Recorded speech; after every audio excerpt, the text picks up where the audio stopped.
नमस्कार, मैं हूं पवन त्यागी।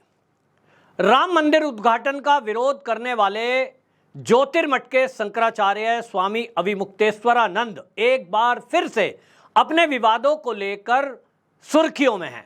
इस बार उन्होंने विवाद कर दिया और एक बयान ऐसा दे दिया जिसको लेकर सोशल मीडिया पर चर्चा हो रही है कि ये शंकराचार्य अध्यात्म की बात करने के लिए हैं कि राजनीति करने के लिए। इनका काम धर्म के आधार पर विषयों को रखने का है या सरकार बनवाने का। असल में ये जो शंकराचार्य हैं, राम मंदिर के समय जब उद्घाटन होना था उस समय मीडिया में आकर इन्होंने ये विवाद फैला दिया और इन्होंने कहा कि राम मंदिर का गर्भगृह पूरी तरह तैयार नहीं है, मंदिर का शिखर तैयार नहीं है और इसलिए बिना शिखर के मंदिर का उद्घाटन करना धर्म के विरुद्ध है और मैं इस उद्घाटन में नहीं जाऊंगा। बाकी सभी शंकराचार्य गए थे, लेकिन ये स्वामी अविमुक्तेश्वरानंद एकमात्र ऐसे थे जो उसका विरोध कर रहे थे। इस विरोध के कारण में पीछे उनका एक हिडन एजेंडा आज ओपन हो गया है, जब पता दिखा रहा है कि वो जो है किस तरह की पॉलिटिक्स कर रहे हैं कि भारतीय जनता पार्टी को बदनाम किया जाए, भारतीय जनता पार्टी के विरुद्ध एक नैरेटिव सेट किया जाए। इस तरह का काम ये कर रहे हैं।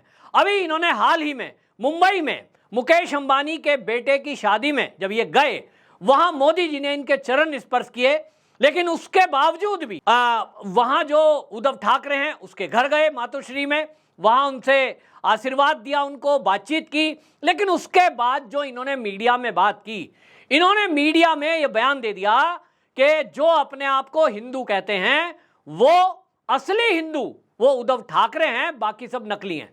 मीडिया में जब पूछा गया कि असली हिंदू उद्धव ठाकरे कैसे हैं, तो उन्होंने कहा कि उद्धव ठाकरे के साथ किन्हीं लोगों ने धोखा किया और जब वे मुख्यमंत्री थे उनको धोखे से मुख्यमंत्री पद से हटा दिया।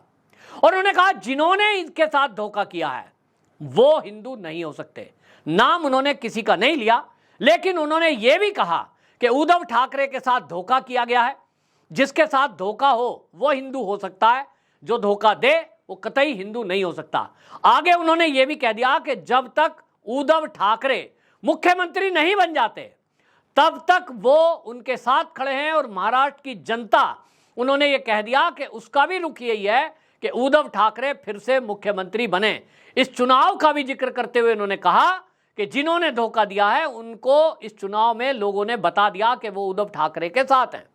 इस तरह का बयान देना कि उद्धव ठाकरे के साथ धोखा हुआ है, जबकि ये बात सब जानते हैं कि भारतीय जनता पार्टी के साथ जब गठबंधन में शिवसेना उद्धव ठाकरे जब एक ही थी तब ये चुनाव लड़े थे, उस समय अधिक सीटें भारतीय जनता पार्टी की थी। भारतीय जनता पार्टी की तरफ से ही देवेंद्र फडणवीस का नाम चुनाव के पहले घोषित था। सभी रैलियों में मोदी जी और अमित शाह ने देवेंद्र फडणवीस जी का नाम तक लिया, लेकिन बाद में इनकी महत्वाकांक्षा जागी तो ये महाविकास अघाड़ी गठबंधन के साथ मुख्यमंत्री बन गए। तो धोखा किसने दिया? अविमुक्तेश्वरानंद उनके इस बयान पर कुछ नहीं बोलते कि उद्धव ठाकरे जो बाला साहब ठाकरे की संतान है, उन्हीं की विचारधारा को लेकर चल रहे हैं और जिन्होंने कहा था कि सोनिया के साथ मैं कभी भी खड़ा नहीं होऊंगा और जिस दिन मेरी शिवसेना का कांग्रेसीकरण हो जाएगा उस दिन तो मैं शिवसेना को खत्म कर दूंगा। इस बयान पर कुछ नहीं बोले, लेकिन आपको बता दूं कि अविमुक्तेश्वरानंद फिर से एक बार और विवाद खड़ा कर दिया। उन्होंने मीडिया में कहा कि देखिए ये जो सरकार है, इस सरकार के चलते वहां से 228 किलो सोना चोरी हो गया है और इस पर वो मीडिया को कह रहे हैं कि आप लोग इस पर न्यूज क्यों नहीं करते। आपको याद होगा आज के लगभग 6 महीने पहले इसी तरह का बयान इन जो जगत गुरु शंकराचार्य हैं इन्होंने दिया था और उस समय विवाद खड़ा कर दिया ये कह करके कि मंदिर से सोना चोरी हुआ है। उस मामले में जो धाम समिति है उसकी तरफ से बाकायदा लिखित एक बाकायदा लेटर पैड पर पूरी सूचना विस्तार से बताई गई और उन्होंने बताया कि ये जो सोना लगाने का कार्य है, ये एक जो भक्त हैं उसने कहा कि मैं सोने को दान करना चाहता हूं, मंदिर की दीवारों पर सोने की प्लेट लगाना चाहता हूं और कहते हैं उसके लिए हमने पहले पुरातत्व विभाग से उसकी परमिशन ली। एज पर लॉ समिति ने उस दानदाता को ये परमिशन दी। उस दानदाता ने क्या किया कि तांबे की प्लेट्स उसके ऊपर सोने की परत चढ़वाकर, यानी जिसको पत्ता बोलते हैं, पत्ती बोलते हैं, वो पत्ती चढ़वाकर सोने की तांबे की प्लेट के ऊपर वो दीवारों में चारों तरफ लगवाई। समिति ने अपने पत्र में यह स्पष्ट कर दिया कि इससे समिति का कोई लेना देना नहीं है, सरकार का कोई लेना देना नहीं है। सरकार से परमिशन जरूर मिली, वो भी पुरातत्व विभाग से, वो लेनी जरूरी है क्योंकि वो पुरातत्व विभाग के जो नियम के तहत वो एक विश्व धरोहर में आती है। भारत की पुरातन वो एक जो धरोहर है उसमें वो मंदिर आता है और इसीलिए उनकी परमिशन जरूरी है कोई भी छेड़छाड़ करने के पहले। तो ये तय हुआ कि कोई छेड़छाड़ स्ट्रक्चर में नहीं होगा, केवल अंदर की दीवारों पर अलग से कोई अगर एक परत लगाई जा सकती है, कोई प्लेट्स लगाई जा सकती हैं तो लगा सकते हो। ये परमिशन पुरातत्व विभाग ने दी थी। कोई भी ठोक पीट, कोई कील लगाना, उसकी परमिशन नहीं मिली और इसके कारण वो दानदाता ने तांबे की प्लेट लगाई है, उसके ऊपर एक सोने की परत चढ़ाई है। अब उसकी जो तांबे की प्लेट है वो उसके वजन को काउंट कर रहे हैं और एक झूठ फैला दिया गया कि वहां तो सोना गायब कर दिया गया, वहां तो तांबे की प्लेट लगी है। पहले तो सोना था भाई, वो तांबे की प्लेट ही थी और बाकायदा उसमें रसीद बुक है, रसीदें हैं, जिसने लगाया उसका नाम है, उसका पता है और जिसने वो लगाया, दान दिया सोना, उसने बाकायदा खुद मीडिया में आके बयान दिया कि मैं इतना किलो सोना नहीं लगा रहा था, मैं तो केवल ये हुआ कि पूरी दीवारों पे सोना लग जाए। तो सोने की पत्ती को लगाने के लिए, यानी जो महीन एक पत्ता समझ लीजिए, जैसे कई बार आप कड़े के ऊपर पत्ता लगाते हैं, बहुत सारे लोग अंगूठी के ऊपर लगवा देते हैं। उसने कहा कि मैं अपनी हैसियत के अनुसार वो लगवाना चाह रहा था, लेकिन क्योंकि तांबे की प्लेट पर लगाने से वो स्थायी रहता है, मजबूती आती है और इसलिए तांबे की प्लेट पे लगाई गई। जितना किलो सोना देने की बात कही उसने उसको बाकायदा खोला है, लेकिन उसके बावजूद भी अभिमुक्तेश्वरानंद मीडिया को ये कह रहे हैं कि भाई आप उसकी जांच करिए और उस पर खबर चलाइए। आखिरकार ये भ्रम क्यों फैलाया जा रहा है? अभिमुक्तेश्वरानंद उस पर झूठ क्यों फैला रहे हैं? एक और झूठ अभिमुक्तेश्वरानंद ने बोला जिससे दिखाई दे रहा है कि वो किस तरह की पॉलिटिक्स कर रहे हैं। पुष्कर सिंह धामी की सरकार उत्तराखंड में पूरी बढ़िया तरीके से चल रही है। उत्तराखंड का हर वासी उनके बुलडोजर एक्शन और घुसपैठियों के विरुद्ध जो कार्रवाई हो रही है उससे प्रसन्न है। और आज अभिमुक्तेश्वरानंद ये कह देते हैं कि देखिए वहां जो सरकार है वो मंदिर बनवा रही है दिल्ली के अंदर, कि एक दिल्ली में भी बनवाया जा रहा है। ऐसा कैसे हो सकता है? हमारे 12 ज्योतिर्लिंग हैं, 12 ज्योतिर्लिंग का स्थान बताया है और उन्होंने वो बता दिया श्लोक पढ़ के। ये बात निश्चित है कि 12 ज्योतिर्लिंग और उनका स्थान हमारे शास्त्रों में वर्णन है, लेकिन क्या एक ही नाम के 2 मंदिर देश के अंदर नहीं हो सकते? ये अगर स्वामी अभिमुक्तेश्वरानंद की बात माने तो वो दावा कर रहे हैं कि दिल्ली में इस तरह का इस नाम का कोई मंदिर नहीं हो सकता। वो कहते हैं कि ये सरकार बनवा रही है। ये भी दावा उनका खोखला हो गया, क्योंकि मैं आपको बताता हूं कि जिस मंदिर की बात वो दिल्ली की कर रहे हैं, असल में दिल्ली में बुराड़ी है और बुराड़ी गांव के अंदर वो मंदिर बन रहा है। कुछ लोगों ने यहां एक ट्रस्ट बनाई है और उस ट्रस्ट का नाम जो है वो है बद्रीनाथ केदारनाथ धाम ट्रस्ट बुराड़ी, उसके आगे बुराड़ी दिल्ली लिखा है। ये ट्रस्ट बनाई गई, ये भक्त हैं शंकर जी के और इन्होंने लोगों ने तय किया दिल्ली के कि भाई हम जो है यहां दिल्ली के अंदर केदारनाथ धाम नाम का एक मंदिर बनाएंगे।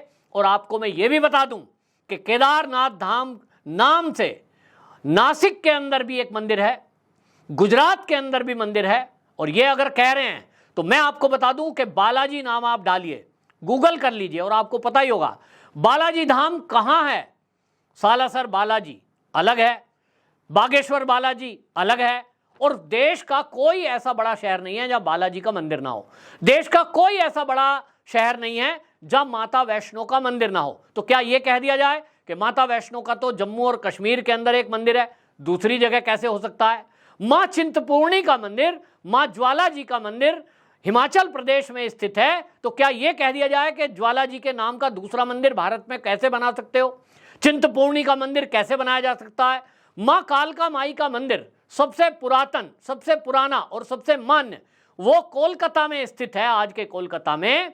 तो क्या यह कह दिया जाए कि मां काली का मंदिर दूसरे भारत में किसी कोने में बन ही नहीं सकता? यह किस तरह की बात है?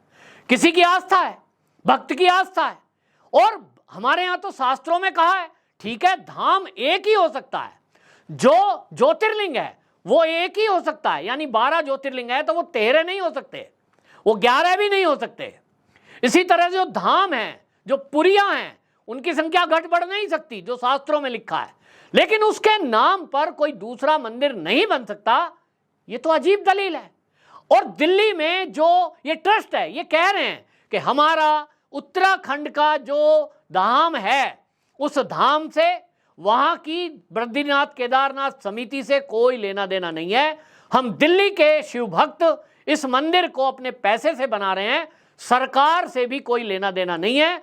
पुष्कर सिंह धामी को उद्घाटन के लिए इसलिए बुला लिया था क्योंकि कुछ हमारे यहाँ विधायक उत्तराखंड के थे, उन्हों के संपर्क में ये सीएम साहब थे, उद्घाटन के लिए उनको बुला लिया गया।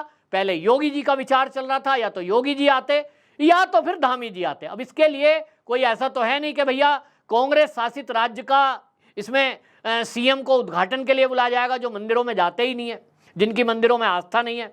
लेकिन इस बात को झूठ फैलाते हुए एक शंकराचार्य उसका विरोध करे किसी मंदिर का। अरे मंदिर देश में कितने बन जाए, इससे आपको आपत्ति क्या है? माता के मंदिर देश के अंदर हजारों की संख्या में है, शंकर जी के मंदिर देश की संख्या में हजारों में है। मैंने आप गूगल कर लीजिए, देखिए, मैंने तो देखा है बैजनाथ धाम। अब बैजनाथ धाम तो आप देखेंगे तो भैया वैसे तो बिहार में है, लेकिन आप कहें कि साहब वो तो दिल्ली में नहीं हो सकता, तो है भारत के कई जगह। मैं आपको बताता हूं, जयपुर में जगतपुरा में, खो नागौरिया में, अरावली पर्वत पर 1000 फीट के ऊपर वहां एक और मंदिर है, केदारनाथ मंदिर। नासिक में 2014 में वाघोली में एक मंदिर का उद्घाटन हुआ है, उसका नाम भी केदारनाथ धाम मंदिर है। एक मंदिर अवाला गुजरात में है, एक बोनंद में है गुजरात में। ऐसे 4-5 मंदिर का तो जानकारी मेरे पास है जो केदारनाथ धाम मंदिर के नाम से ही बनाए गए हैं। तब दिल्ली में, दिल्ली के अगर शिव भक्त ये बनाना चाहते हैं, बाबा के भक्त बनाना चाहते हैं, तो इन शंकराचार्य जी को दिक्कत क्या है? ये इसे सरकार का मंदिर बता रहे हैं, सरकार बनवा रही है उत्तराखंड की, ऐसा बोलकर धामी जी का विरोध उत्तराखंड में करवा रहे हैं। वहां नारे भी लगाए गए, विरोध प्रदर्शन भी किया गया, क्योंकि हमारे भारत में तो लोगों को कैसे ही बहका दो आप, और कोई शंकराचार्य अगर कोई बात बोल रहा हो तो लोगों को लगता है सच ही होगा। लेकिन इसमें कतई सच्चाई नहीं है कि आप बुराड़ी में, दिल्ली के अगर आसपास के रहने वाले हैं, आप बुराड़ी में जाइए, गूगल करिए, वहां आपको वो मंदिर निर्माण होता दिख जाएगा। और वो जो समिति है वो प्राइवेट लोगों से, मतलब आप सोचिए, वो बद्रीनाथ केदारनाथ उत्तराखंड धाम के नाम से चंदा नहीं ले रहे हैं, वो बुराड़ी के नाम से चंदा इकट्ठा करके ट्रस्ट के लोग उस मंदिर को बनवा रहे हैं। सरकार का एक भी रुपया उसमें नहीं लगा है। इसी तरह ये झूठ फैलाया जा रहा है। इसी तरह सोने को लेकर इन्होंने झूठ फैलाया, फिर से एक बार मीडिया में झूठ बोला। आखिरकार इन स्वामी अविमुक्तेश्वरानंद की मंशा क्या है? क्या ये झूठ फैलाकर भारतीय जनता पार्टी के विरुद्ध एक नैरेटिव चलाना चाहते हैं कि भारतीय जनता पार्टी की सरकार मंदिरों में घोटाला करती है, या भारतीय जनता पार्टी की सरकारों के चलते मंदिरों में चोरियां हो रही हैं? ये क्या कहना चाहते हैं? इस तरह का झूठ फैलाकर, और दूसरी तरफ उद्धव ठाकरे के पक्ष में इस तरह से खुलकर बोलना कि उद्धव ठाकरे के साथ धोखा हुआ है। क्या ये उस कमरे में मौजूद थे स्वामी अविमुक्तेश्वरानंद, जहां जो है अमित शाह और देवेंद्र फडणवीस और उद्धव ठाकरे की बातचीत हुई थी? जब ये उस कमरे में मौजूद नहीं थे तो ये कैसे कह सकते हैं कि वहां बात क्या हुई थी? ये एक तरफा घोषणा कर दे रहे हैं कि उद्धव ठाकरे ही असली हिंदू है, बाकी तो सब नकली हैं। इनको ये सर्टिफिकेट देने का अधिकार किसने दिया है? बहरहाल अब इनको ट्रोल किया जा रहा है सोशल मीडिया पर। और जैसा मैंने कहा, कांग्रेस के अभी तो इस्तीफा दे चुके हैं संजय निरुपम ने लंबी चौड़ी एक पोस्ट लिखी है, मैं कुछ लाइनें पढ़ के सुना देता हूं जो उन्होंने एक्स पे लिखी। संजय निरुपम ने लिखा कि जगत गुरु शंकराचार्य अविमुक्तेश्वरानंद जी धार्मिक काम कम, राजनीति ज्यादा कर रहे हैं। उबाठा के प्रमुख से मिलना, उद्धव ठाकरे को कह रहे हैं, व्यक्तिगत फैसला हो सकता है, इस पर किसी को ऐतराज नहीं है, पर शिवसेना के अंदरूनी विवाद पर राजनीतिक भाष्य करने से उन्हें बचना चाहिए था। कौन मुख्यमंत्री बनेगा कौन नहीं, ये जनता तय करेगी, शंकराचार्य नहीं। जैसा शंकराचार्य ने कहा ना कि उद्धव ठाकरे ही महाराष्ट्र के मुख्यमंत्री बनने चाहिए, जब तक नहीं बनेंगे उनको लगेगा कि उनके साथ न्याय नहीं हुआ। बोलते बोलते वो ये कह गए कि विश्वासघात करते हैं वो हिंदू नहीं हो सकते। ये बड़ा अजीबोगरीब तर्क है। ऐसा मामला उन्होंने, संजय निरुपम ने इसको कहा है। सोशल मीडिया पर ये पहले भी ट्रोल हुए थे जब इन्होंने राम मंदिर का विरोध किया था, और आज की डेट में फिर से सोना चोरी का मुद्दा फिर से उठा रहे हैं, जो कि एक बार झूठ सिद्ध हो चुका, उसमें कोई सच्चाई नहीं है। लेकिन आप सोचिए कि एक शंकराचार्य के पद पर बैठा हुआ आध्यात्मिक व्यक्ति जो पूरे आदर के पात्र हैं, और मैं भी उनके लिए चरण स्पर्श इस वीडियो के माध्यम से भी कह रहा हूं, लेकिन मुझे बड़ा दुख हो रहा है क्योंकि मैं भी सनातनी हूं, मैं भी हिंदू हूं, और मेरे धर्मगुरु को यदि कोई सोशल मीडिया या मीडिया पर अपशब्द कहे, उनको उल्टा सीधा बोले, तो सीधा आघात मुझे होता है। मेरे लेफ्ट हैंड को चोट लगे या मेरे राइट हैंड को, ये मुझे दुख होता है। मेरे शंकराचार्य, मेरे लिए चारों शंकराचार्य, मेरे सभी संत जो भी भगवाधारी हैं, जो भी संत समाज के लोग हैं, उनके ऊपर एक भी कोई टिप्पणी करे, इसकी पीड़ा मुझे होती है। लेकिन मुझे यह भी कहते हुए दुख हो रहा है कि ये लोग जब इस तरह की पॉलिटिक्स करें कि कोई नैरेटिव बनाने के लिए झूठ बोल जाएं, इससे बड़ा पाप कुछ नहीं हो सकता। मैं आध्यात्मिक जानकारी नहीं रखता, लेकिन स्वामी अभिमुक्तेश्वरानंद ये कह रहे हैं कि धोखा करना पाप है, तो स्वामी जी झूठ बोलना भी पाप है। आप एक ही झूठ को कई बार क्यों दोहरा रहे हो? आपने मंदिर पर झूठ बोल दिया कि दिल्ली में सरकार मंदिर बनवा रही है, ये एक बड़ा झूठ है। आपने ये एक बड़ा झूठ बोल दिया कि मंदिर में सोना चोरी हो गया, ये भी एक बहुत बड़ा झूठ है। और तीसरा झूठ आपने ये बोल दिया कि उद्धव ठाकरे के साथ धोखा हुआ है, जबकि धोखा उद्धव ठाकरे ने एक तरह से भारतीय जनता पार्टी के साथ किया है, क्योंकि ज्यादा सीटें बीजेपी की थी और तय यही हुआ था कि जिसकी ज्यादा सीटें होंगी सीएम उसी का होगा। अब जनता फैसला ये करेगी कि भाई अगर जगत गुरु शंकराचार्य जैसा पीठाधीश्वर कुछ इस तरह की पॉलिटिक्स करे और उसके लिए झूठ का सहारा ले, भारतीय जनता पार्टी के विरुद्ध एक नैरेटिव बनाने का काम करे, इस पर आप क्या कहेंगे? अपनी राय जरूर रखें।